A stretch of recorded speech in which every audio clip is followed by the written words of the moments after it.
Bonjour, je suis Marianne Amine, responsable des premières installations chez GACD et j'ai le plaisir de vous présenter Yannick Binas, directeur du développement de Binas Global Dental School. Bonjour.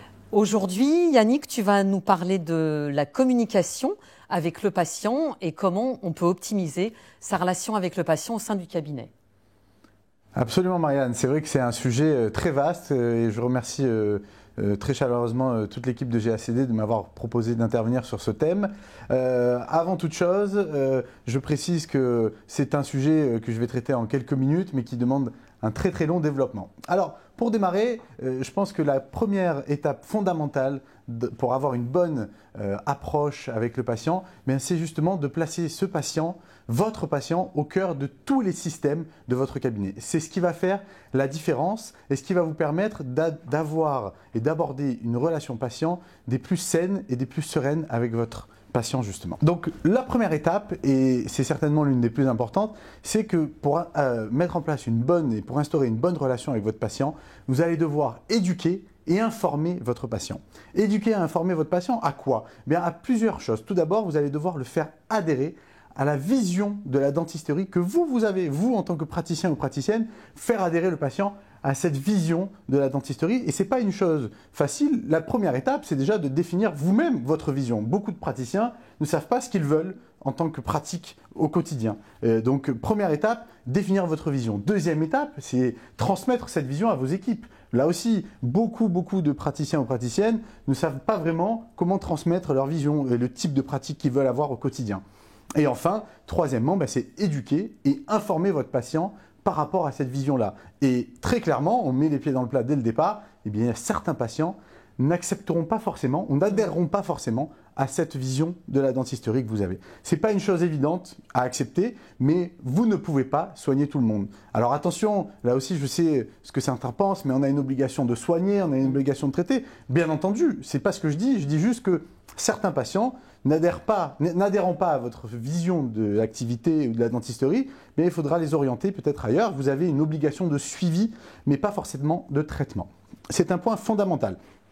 Le deuxième point fondamental, c'est que vous allez devoir vous mettre à écouter. Et oui, écouter et reformuler ce que disent vos patients. L'écoute, ça paraît comme ça facile. Si je pose la question, est-ce que quelqu'un écoute mal dans la salle? Personne ne va lever la main. Tout le monde pense qu'on écoute très très bien.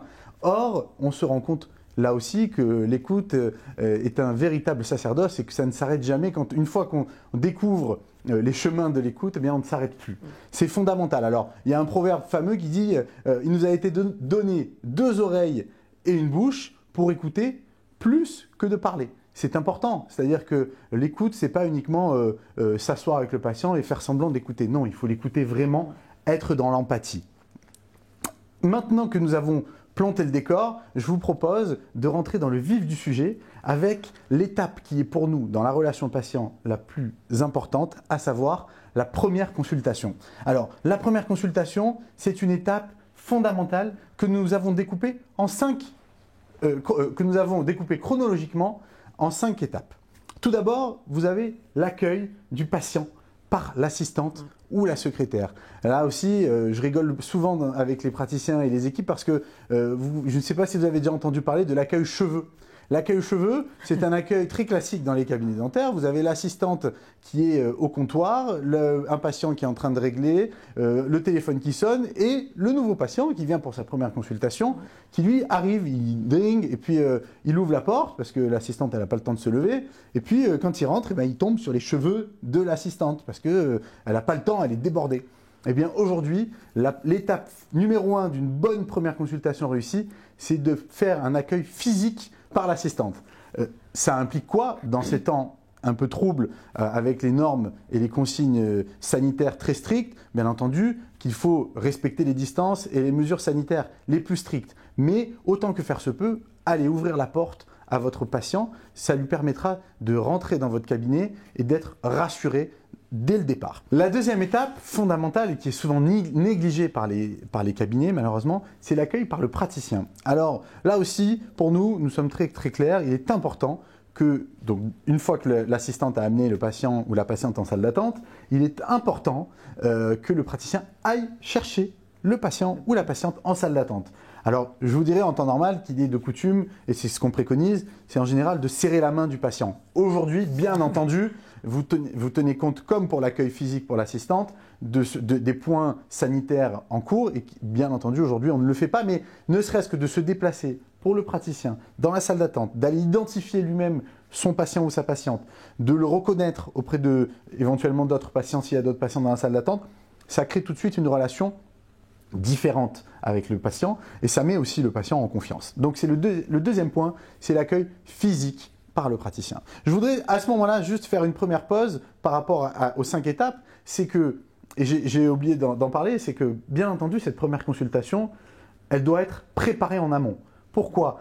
C'est que, par exemple, je vous donne un exemple très classique, on a donné rendez-vous à 15h à Monsieur Martin, le patient se présente, en général peut-être pour une première consultation toujours 5 minutes en amont. Si ce n'est pas le cas, très très souvent c'est parce qu'il y a eu un déficit d'information du cabinet en amont sur la logistique, sur les moyens de parking, sur les codes d'accès. Donc ça, je vous invite vraiment à faire très très attention. Ça fait partie de l'expérience patient, tout cela. Donc communiquer en amont avec lui. Et en amont, donc 5-10 minutes avant l'arrivée de ce patient, eh bien, nous avons Sandrine, l'assistante, qui se prépare psychologiquement à recevoir un nouveau patient. Ça peut paraître comme ça, on peut se dire, mais il est complètement dingue, Binas, c'est complètement hallucinant. Non, non, non, elle se prépare et je vais vous dire même mieux que ça. Pour aller plus loin, on a certains cabinets qui ont un petit miroir à côté de l'accueil, c'est pas une blague, et qui s'entraînent à sourire. 5 minutes avant, ouais. On s'entraîne, on échauffe les masséters. Je le dis sur le ton de la blague, mais c'est une réalité pour que quand le patient arrive, il y a une bonne humeur qui se fait ressentir dans le cabinet et je vous garantis que les patients le ressentent tout de suite. C'était un petit point. Ouais, Yannick, j'ai une question par rapport à ça, parce que quand on est dans le cadre d'une première installation, surtout au démarrage, on est dans une logique d'essayer de gagner du temps, de bien s'organiser pour que les patients se suivent. Et du coup, ce que tu dis là, demande beaucoup d'organisation, du temps, et du temps et de l'assistante et du praticien. Donc, comment on peut arriver, entre guillemets, à faire un peu les deux, c'est-à-dire à ne pas perdre trop de temps et à la fois à réserver le meilleur accueil à ce nouveau patient? Alors, tu as tout à fait raison, Marianne. Et il y a 2 points pour répondre à cette question. La première, c'est que la durée de la première consultation va être proportionnelle au remplissage de votre agenda. Je m'explique. Si vous venez d'ouvrir un cabinet, que vous avez un agenda relativement vide, vous pouvez consacrer le temps que vous voulez à une première consultation. 45 minutes, 1 heure parfois, il n'y a aucun souci. Mais dans un cas où vous avez un cabinet qui tourne depuis un peu plus longtemps et que vous avez forcément beaucoup plus de patients, je vous conseille de consacrer un petit peu moins de temps à cette première consultation. Ça peut aller même à ce qu'on appelle une consultation flash, peut-être 15-20 minutes. En revanche, et c'est le deuxième point, je vous invite vraiment à consacrer énormément de temps à la préparation.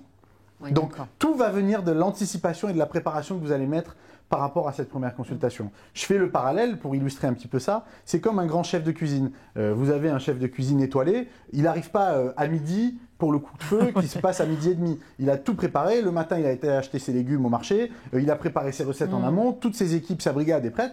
Eh bien, le cabinet dentaire, c'est la même chose. Donc, j'ai tout préparé en amont. Nous, on préconise par exemple de faire une petite réunion le matin. Vous faites 5 minutes le matin, vous passez en revue tous les patients et vous savez que vous avez à midi un nouveau patient. Sandrine, la secrétaire, à midi, elle est prête. Donc, psychologiquement, elle a du temps. Alors après, dans l'organisation, sans rentrer trop dans les détails parce qu'on n'a pas vraiment le temps, nous, on distingue à la Binas Global Dental School le temps au fauteuil et le temps de l'assistante. Donc, ce sont pour nous 2 temps distincts. Et à partir de là, en découle toute une organisation. Mais c'est une très bonne question, Marianne. En effet, il faut organiser cela. Le 3e point, je reprends mes points, c'est l'entretien préclinique. Donc, premier point, je rappelle l'accueil de l'assistante, par l'assistante. Je me lève, j'ouvre la porte, c'est très important. 2e point, l'accueil du praticien qui va chercher le patient en salle d'attente, qui l'accompagne dans la salle de soins. 3e point, l'entretien préclinique. Alors, l'entretien préclinique, là, pour nous, c'est un point non négociable. C'est un entretien qui doit se faire au bureau. C'est-à-dire, quand je dis au bureau, absolument pas au fauteuil. Pour nous, c'est indéniable. Si vous voulez créer une bonne relation patient, il faut passer au bureau. Pourquoi? Pour plusieurs raisons. 1, parce que vous cassez la relation, excusez-moi du terme, dominant-dominé. Quand vous avez un patient qui s'allonge tout sur le fauteuil, mine de rien, le praticien est au-dessus, le patient il est en dessous, la bouche ouverte. Il y a quand même une relation qui s'instaure automatiquement. Donc vous cassez cette relation-là. Et deuxième Deuxièmement, vous instaurez la confiance avec le patient encore plus. Vous lui posez des questions dans cet entretien préclinique Alors, dans cet entretien préclinique, il y a plusieurs étapes. Vous étudiez le HMD, ce qu'on appelle l'historique médical et dentaire, que vous avez envoyé en amont ou que l'assistante a remis au patient sur place. Vous répondez aux questions du patient, parce qu'il a certainement des questions. Et vous faites ce qu'on appelle, chez nous, la conversation coiffeur. C'est-à-dire, excusez-moi pour les coiffeurs, il n'y a rien de péjoratif, c'est conversation, chit-chat, comme disent les Américains. Je discute de tout et de rien pour savoir comment il a trouvé le cabinet, est-ce qu'il a des enfants, est-ce qu'il fait du golf, du foot, et j'instaure tout de suite un climat de confiance. Cet entretien préclinique, je répète, pour nous est obligatoire au bureau et non pas au fauteuil, même si les patients ont tendance, quand ils rentrent dans la salle de soins, à aller tout de suite par eux-mêmes au fauteuil. Je les rattrape et je les mets au bureau. C'est fondamental. Enfin, étape numéro 4, l'approche clinique. Et là, pour vous, praticiens, praticiennes, vous vous faites plaisir. On se lâche. Je regarde tout de A à Z. D'ailleurs, je vous invite à faire un examen très précis de la face et pas uniquement de la bouche. Donc, regardez un petit peu s'il n'y a pas des difformités à droite, à gauche, voir s'il n'y a pas, je ne sais pas moi, un bout d'oreille manquant, des choses comme ça. Ça paraît anodin, mais ça vous permet d'avoir une analyse beaucoup plus fine et comprendre aussi un petit peu mieux le profil du patient. Et puis dans cet examen-là, n'hésitez pas à faire un examen endobuccal et globucal qui va vous permettre aussi de toucher un petit peu le visage. Pour certains cabinets, il y en a certains qui prennent même la tension lors de cet examen, avec un tensiomètre, ou qui ont même un stéthoscope. Ça se fait beaucoup dans certains pays, c'est même obligatoire. Ça permet de créer une relation beaucoup plus importante avec le patient. Et le dernier point, c'est le point de la synthèse et du départ. Donc là, c'est assez facile, je synthétise ce que m'a dit le patient. N'oubliez pas que dans les points d'avant, je vous ai parlé d'écoute et de reformulation. Donc je synthétise, je répète ce qu'il m'a dit parce que le patient est venu pour quelque chose. Et je le raccompagne jusqu'à la porte ou jusqu'à la secrétaire s'il y a quelque chose à reprogrammer derrière.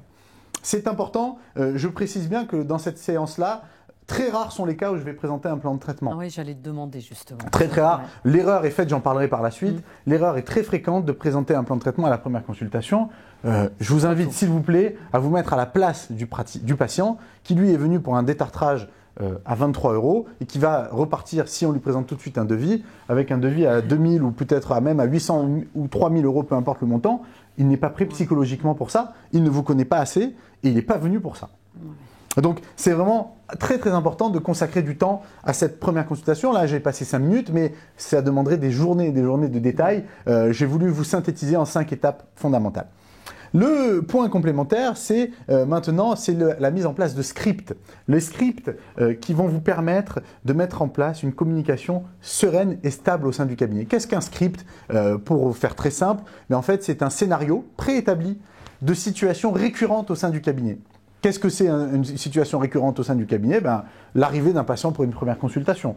C'est des rendez-vous manqués. La gestion des rendez-vous manqués, je dois avoir un script pour gérer un patient qui manque un rendez-vous. Et ce script-là, cette mise en place de script-là va vous permettre d'assurer votre communication avec les patients et ça va vous permettre aussi, notamment aux équipes, parce que c'est souvent les assistantes ou les secrétaires qui sont en première ligne par rapport à ça, ça va vous permettre de désamorcer un très grand nombre de situations. Parce que avec des mots très très précis, on désamorce beaucoup de situations délicates. Donc j'ai voulu vous mettre un certain nombre je vous les remettrai dans la vidéo, un certain nombre de scripts, comme ça vous pouvez voir un petit peu ce à quoi on aspire, mais là ce sont, on va dire, des phrases un peu choc et les phrases les plus puissantes qu'on peut ressortir. Les scripts peuvent aller beaucoup plus loin que ça. Alors par exemple, quand dans un cabinet j'entends des assistantes qui disent « je devrais », alors pour nous ça n'existe pas « je devrais », c'est « je serais heureuse de ». C'est-à-dire que l'assistante se positionne dans une presque, et je le dis parfois à mes praticiens ou praticiennes, on est comme au théâtre. Alors il y en a qui me disent « ouais mais le cabinet c'est la vraie vie ». Non, le cabinet c'est pas la vraie vie, le cabinet c'est le travail.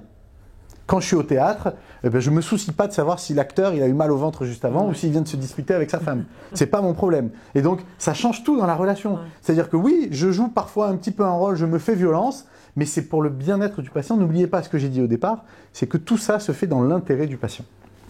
Donc, je serais heureuse de. Allez, qu'est-ce que j'ai mis d'autre? J'essaierai de. Non, je n'essaye pas, je ferai.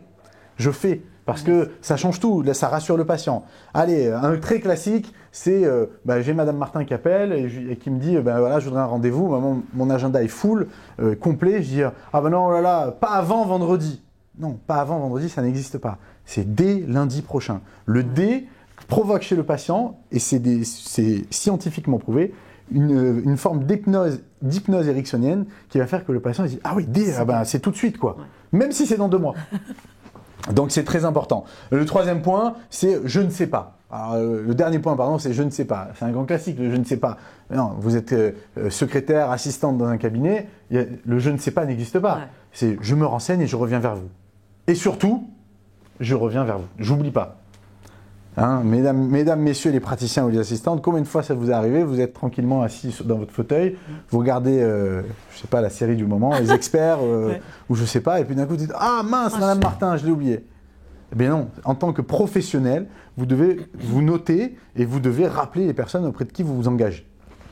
Voilà, ça c'est pour ce qu'on appelle les scripts qui sont pour nous des enjeux fondamentaux. Donc Marianne, voilà, nous arrivons à la fin de cette 2e étape qui est donc la partie des scripts et de la communication avec les patients. Avant de rentrer plus dans les détails, je crois qu'il y a une question. Oui Yannick, par rapport à une reprise de cabinet, oui. Quand le jeune praticien reprend donc un cabinet existant où l'assistante va rester travailler avec lui, c'est du coup peut-être pas évident de lui donner de nouvelles habitudes, surtout si elle est très expérimentée et qu'elle a l'habitude de fonctionner d'une certaine manière qui n'est pas forcément la même que celle que le jeune praticien voudra avoir. Je te remercie Marianne pour cette question. C'est un véritable sujet quand il y a notamment une reprise de cabinet ou même ouais. Un recrutement d'une assistante plus expérimentée. Il y a plusieurs niveaux. Tout d'abord, il est évident qu'il faut former vos équipes. Passer du temps à former vos équipes parce que malheureusement, pour la plupart des assistantes, en termes de formation non clinique, il n'y a quasiment rien. À l'issue de leur cursus de formation initiale, très souvent, pour la plupart, elles apprennent sur le tas, mais après, elles n'ont plus le temps de se former. Ou en tout cas, il n'y avait pas d'offre de formation. Donc, c'est important de se former. 2, ça rejoint le point juste d'avant, c'est qu'il est important de faire reposer votre organisation et votre communication sur des scripts et ouais. Des systèmes très clairs. Parce que les scripts vont vous permettre justement de cadrer tout cela. Alors là aussi, je parle bien de cadre. On n'est pas dans une dictature. Ça donne un cadre, un canevas. Dans ce canevas, on peut tout à fait zigzaguer. Surtout que, pour reprendre ce que tu disais, beaucoup d'assistantes ont d'excellentes idées et sont parfois à même de faire des forces de proposition, d'avoir vraiment des initiatives très intéressantes. En revanche, il faut que ça colle bien avec la pratique du praticien, justement, et voir s'il n'y a pas de désaccord fondamental. Après, là aussi, c'est vraiment une question, j'allais dire, de cadre. Et donc, le praticien, lui, une fois qu'il a donné les règles fondamentales, principales de communication au sein de son cabinet, l'assistante, elle reste humaine, ou l'assistant reste humain, et c'est important de pouvoir jongler avec de la souplesse par rapport à ça. Mais faire reposer la communication sur des scripts qu'on n'apprend pas par cœur, mais qui sont un cadre, un canevas, ça va vous aider vraiment à justement limiter ce genre de problématiques. Alors, le point suivant, et je sais que c'est un point qui est très attendu, c'est le point de la présentation des plans de traitement. Tout d'abord, et c'est, je pense, quelque chose de fondamental, j'aimerais vous rappeler qu'il est important d'établir un projet de traitement complet. Mais attention, là aussi, je vous vois venir, certains derrière vos écrans, attention, je dis bien établir un projet de traitement. Ça ne veut pas dire présenter tout de suite un plan de traitement global ou le chiffrer. Je parle bien d'établir un projet de traitement. Pour nous, il est de la responsabilité du praticien d'établir ce projet de traitement-là. En tant que praticien, que profession médicale, le patient, lui, il n'est pas censé savoir qu'il y a d'autres choses que vous ne proposez éventuellement pas. Donc, c'est à vous à lui proposer. C'est pour ça qu'il est intéressant d'avoir une vision très globale de ce qu'il y a dans la bouche du patient, pour pouvoir soit proposer soi-même les solutions, soit orienter vers des confrères ou des consoeurs à même de traiter ces problématiques-là. Mais avant d'établir ce projet de traitement-là, il y a pour nous 3 problématiques fondamentales. 1, c'est tomber dans la facilité, et je sais que ça va être un sujet très chaud, n'hésitez pas d'ailleurs derrière à nous écrire si vous avez des questions, tomber dans la facilité et le danger des remboursements. Je vais développer juste après. Deuxièmement, c'est le fait de préparer vos plans de traitement. Il y a beaucoup trop, malheureusement, de cabinets où on ne les prépare pas. C'est-à-dire que c'est fait à la dernière minute, à la va-vite, le patient arrive. Alors, Madame Martin, qu'est-ce qu'on s'est dit la dernière fois? Non, ça ne peut pas marcher comme ça. Et enfin, pour coller vraiment à l'actualité, c'est comment on se positionne, comment le cabinet se positionne par rapport au 100% santé. Le 100% santé qui vous oblige à avoir une offre de soins beaucoup plus lisible pour le patient. Et là, il y a de véritables enjeux selon les cabinets, dans tous les cabinets, mais selon les cabinets, il va falloir vraiment avoir un positionnement très très clair. Sortir de la logique des remboursements, eh bien, tout d'abord, c'est vouloir le meilleur pour ses patients. Alors, ça paraît tout bête. On se dit, oui, mais ça tout le monde. Naturel, ça paraît naturel. Mais ce n'est pas toujours évident parce que malheureusement, souvent, le meilleur pour ses patients, eh bien, c'est ce qui coûte un peu plus cher. Donc, on a forcément un peu de tendance à vouloir orienter les patients, pas pour tout le monde, attention, hein. Là, je parle en général, à orienter le patient sur des soins ou des traitements qui ne sont pas forcément optimaux, mais qui vont correspondre à la demande du patient parce qu'on est sûr que derrière, il va accepter. Donc, ne subissez pas la pression du patient par rapport à ça, et vous verrez qu'il vous en sera reconnaissant. Et ne subissez pas non plus la pression des mutuelles derrière, qui eux font une pression importante sur les patients. Deuxièmement, c'est n'abordez pas tout de suite les aspects financiers avec vos patients. Mettez ces aspects-là au second plan. Je le sais, bien entendu que c'est un aspect important, mais ça ne doit pas faire partie de l'acceptation, j'allais dire, philosophique du traitement. Le patient, il doit accepter ou pas son traitement en tout état de cause, indépendamment de l'argent.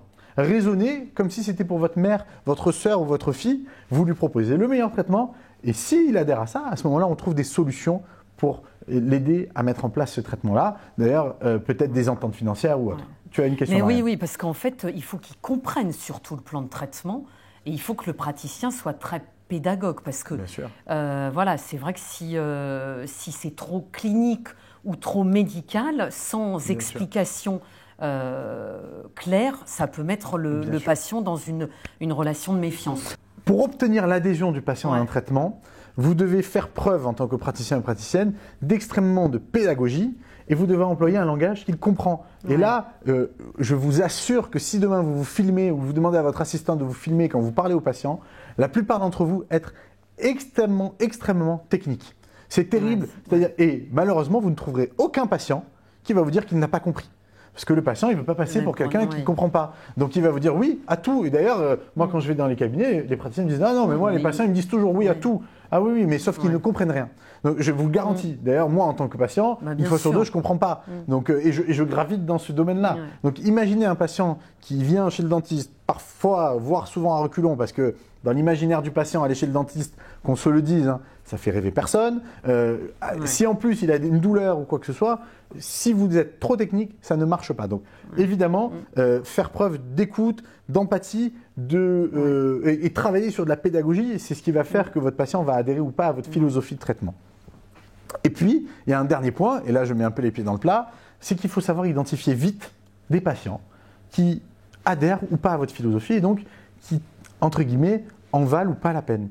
Et quand je dis ça, ça ne veut pas dire qu'il y a des patients, on ne parle pas de jugement de valeur là-dedans. On parle des patients avec qui je vais passer du temps pour établir un plan de traitement, parce qu'ils sont peut-être motivés, ils ont peut-être envie d'aller plus loin dans la démarche. Et puis il y a des patients qui, en fait, ne veulent pas. Et on ne peut pas les forcer à rentrer dans une démarche de traitement plus approfondie ou plus globale. Donc ceux-là, il faut savoir les identifier, répondre. Nous, on est toujours pour soulager, bien sûr, les patients, répondre à leurs demandes, mais à un moment donné, dans certains cabinets, vous ne pouvez pas traiter tout le monde, donc il va falloir faire des choix.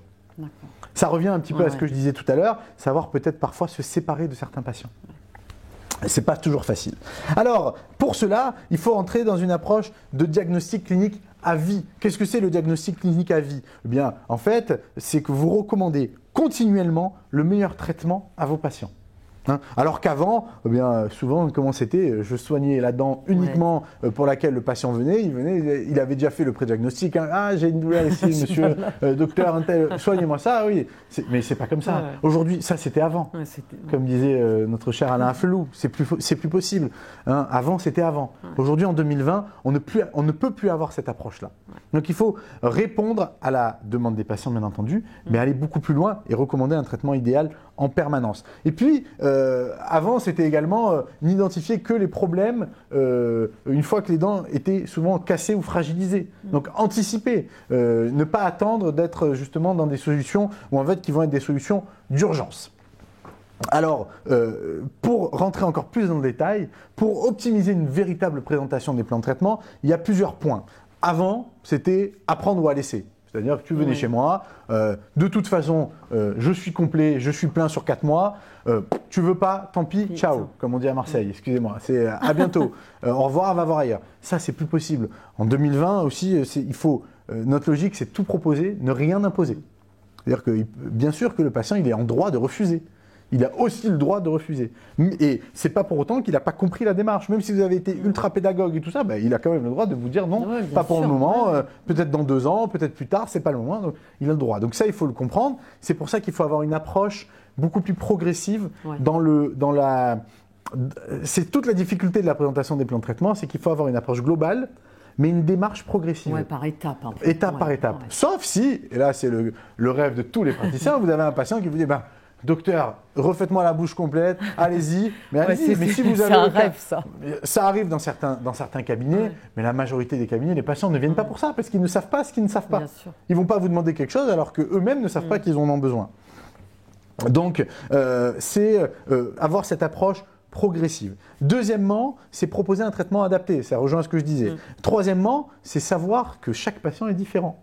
Eh bien oui, ce qui a marché avec l'un ne va pas marcher avec l'autre. Donc tout à l'heure, je parlais de script, mais c'est pas parce que j'ai un script que je dois le répéter bêtement, naïvement, sans tenir compte de ce que me dit le patient. Si dans mon entretien préclinique initial, le patient m'a dit que il avait une phobie atroce du dentiste, je vais pas tout de suite lui proposer quelque chose qui va l'engager dans un traitement lourd. Je sais très bien pertinemment qu'il n'y arrivera pas et qu'il ne voudra pas. Et puis enfin, là aussi je l'ai abordé tout à l'heure, mais je reviens sur ce point, ne pas, l'ancienne manière dans la présentation des plans de traitement, c'était le présenter à la première consulte. Première consultation, j'arrive avec mes gros sabots, je présente le devis tout de suite. Aujourd'hui, c'est plus possible. Il faut présenter en 2, 3, 4, peut-être 5 consultations. Le devis, le plan de traitement, avant même d'en parler. C'est-à-dire que le patient, vous avez besoin de gagner sa confiance. C'est quelque chose qui va prendre du temps. C'est quelque chose qui va prendre du temps, j'insiste. Donc ça, ce sont les étapes cruciales. Et vraiment pour nous aujourd'hui, il y a encore plus en 2020, avec ce qu'on connaît aujourd'hui dans le monde actuel, pas forcément dans les cabinets, la crise sanitaire que nous passons, tout l'environnement des patients fait que vous ne pouvez plus vous permettre d'être dans une logique, je suis le grand mandarin, c'est moi qui vous explique, tu prends, tu veux pas, au revoir. Ça pour nous c'est complètement dépassé. Autre point, dans la partie de la présentation des plans de traitement, et c'est un point très très épineux, c'est être fier de ses honoraires. Être fier de ses honoraires. Quand on est un jeune praticien, qu'on démarre dans son cabinet. Bien sûr, très compliqué. Mais moi je vais vous dire une phrase qu'on dit à tous nos clients, tous nos praticiens depuis des années. Soit vous êtes fiers de vos honoraires, soit si vous n'en êtes pas fiers, baissez-les. Si vous pensez que pour vous c'est trop cher, baissez-les. Baissez-les. Soyez à l'aise avec vos honoraires. Et je vais vous dire, là aussi, je fais une petite digression, mais c'est toujours intéressant. Pour nous, ça ne sert à rien de se battre sur le prix. C'est-à-dire qu'on a des praticiens qui disent « Ah non, mais moi je suis moins cher, je baisse mon prix de l'implant parce qu'un tel, il est à tel prix. » Ok, mais il y aura toujours un autre praticien ou un autre centre qui va faire moins cher que vous. Donc le débat, pour nous, le combat, pour reprendre le logo de GACD, le slogan de GACD, le combat, il n'est pas sur les prix. C'est pas ça. Le combat, il est sur comment je vais faire rentrer le patient dans mon approche et dans ma philosophie de traitement. C'est ça qui va faire, qui va passer le cap. Bien entendu, de manière raisonnable. Si vous êtes 50% plus cher que la moyenne de vos concurrents à 5 km à la ronde, évidemment, posez-vous les bonnes questions. Mais globalement, il y a des études qui prouvent que jusqu'à 20%, au-delà de la moyenne, si le patient perçoit une qualité de service importante dans le cabinet, il restera. Par contre, si en plus vous êtes moins bien qualitativement, je ne parle pas au niveau clinique, parce que je ne suis pas là pour juger, mais au niveau de la qualité perçue, si vous avez un cabinet un peu vieillissant, que l'assistante elle tire la tête quand elle vous accueille, que vous-même praticien vous accordez 2 minutes entre 2 patients pour faire un plan de traitement, c'est très probable que le patient il vous dise non ou qu'il aille ailleurs. Et si en plus vous êtes plus cher, c'est le jackpot. Être fier de vos honoraires, très important, surtout pour les jeunes praticiens en effet. Savoir répondre aux questions et aux objections des patients. La plus classique, c'est cher docteur. Alors Marianne, quelle est la réponse? Je sais pas. Allez, très facile, mais je vous fais gagner 10 ans. Mais oui, c'est cher. Ouais. Évidemment que c'est cher. Évidemment. Mettez-vous à la place d'un patient. Oui. Évidemment. Ce n'est pas, si je ne réponds pas ça, c'est que je ne suis pas à l'écoute du patient. Et surtout, et là c'est ce que font la majeure partie des cabinets, c'est qu'on essaye de se justifier derrière. Oui, mais c'est cher, mais non, oui, c'est cher. Et je me tais.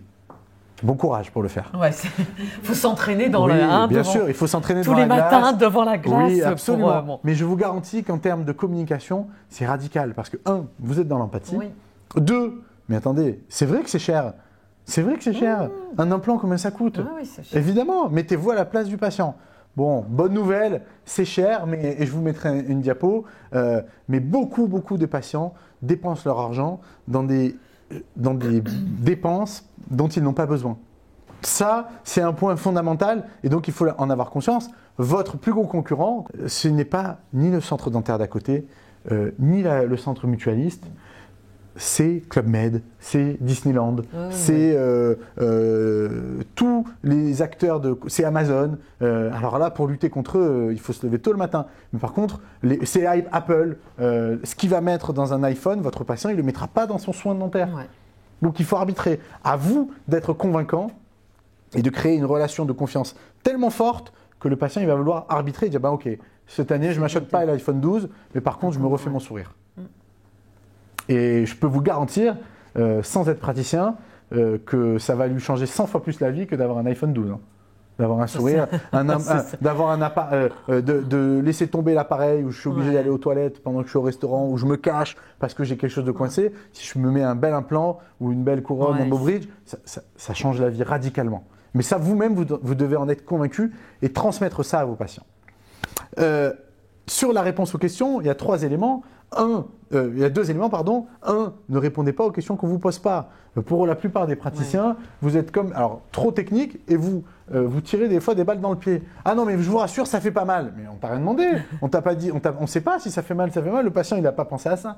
Lui, le patient, il a 3 questions dans sa tête. Si vous répondez à ces 3 questions dans l'étape de la présentation de plan de traitement, qui, je vous rappelle, vient au bout d'un certain nombre de consultations, et si vous répondez à ces 3 questions-là, je vous garantis que le patient, il a, pour la plupart du temps, pas de questions à vous poser.